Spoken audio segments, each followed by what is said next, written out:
Fox 59 is your local election headquarters. It is election day across the country, and that is a live look at one of the local polling places where people have been going in. Polls have been open about 40 minutes now. There are many key races on the ballot this year. Joining us this morning is political expert Abdul Hakim Shabazz. First off, Abdul, good morning to you. Good morning, my friend. Always good to be here helping my friends at Fox 59. All right, and you shall do so. One of the first things we need your help on is one of the tighter races here in Indiana, which is for the U.S. Senate. Of course, you got Young, you got McDermott. I know we say it's tight, and I know there was a local poll that said it was within a couple points, but when you look at the national ones, they don't even talk about Indiana as a possible toss-up. What do you think is going to happen? I think Todd Young will probably squeak out a victory, probably a little bit closer than what some folks are comfortable with.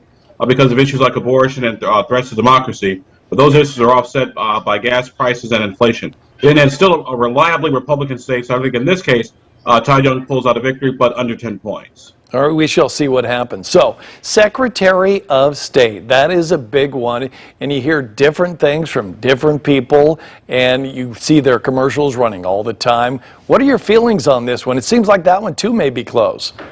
Yes, that one's definitely going to be close either way.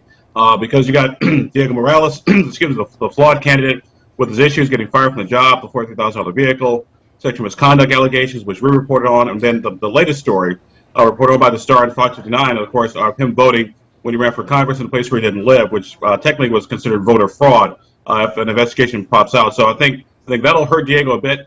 Also, to be honest with you, if he's charged and indicted with voter fraud, I don't think he serves out his term if he wins, to be brutally honest with you. But that's another story. But I think the Secretary of State's race will definitely be close. I'm thinking a lot of those suburban Republican women voting for Destiny Wells. All right, we also saw some video there of Prosecutor Ryan Mears. You see his commercials. You see his opponent's commercials. He's talking about, crime. Somebody saying he's soft on crime. Others saying, basically he's targeting what needs to be. What do you think's going to happen? And do you see these commercials having an effect on people, maybe the undecided voters? Somewhat. I think the commercials move the needle somewhat. I think Cindy Carrasco has a path to victory, even though Marion County is overwhelmingly Democratic. She's got a lot of yard signs in the Center Township area. Now, why do yard signs matter? Well, yard signs and medians don't matter, but yard signs and yards actually do, because those folks are actively supporting the candidate. And for Cindy Carrasco to have those yard signs in Center Township, we haven't seen anything like that since 2007 when Greg Ballard pulled his upset victory over Bart Peterson. But like I said, still leans Democratic, so we'll see what happens.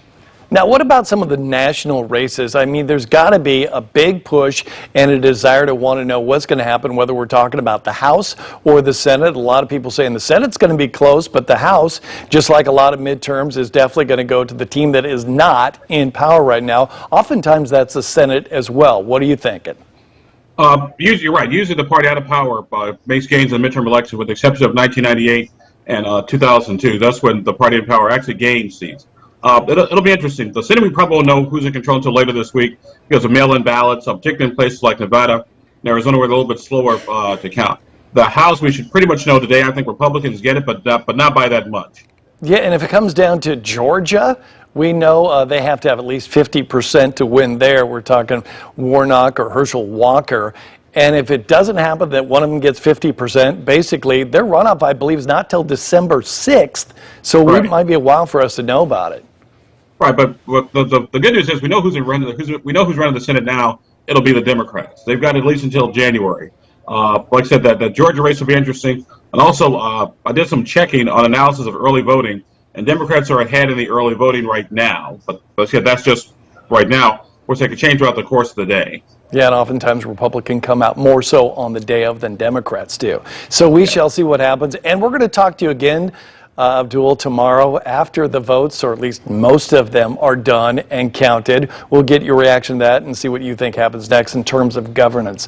Thanks a lot for joining us this morning. We do appreciate it, and we'll see you tomorrow. Hey, thank you. Good to be here.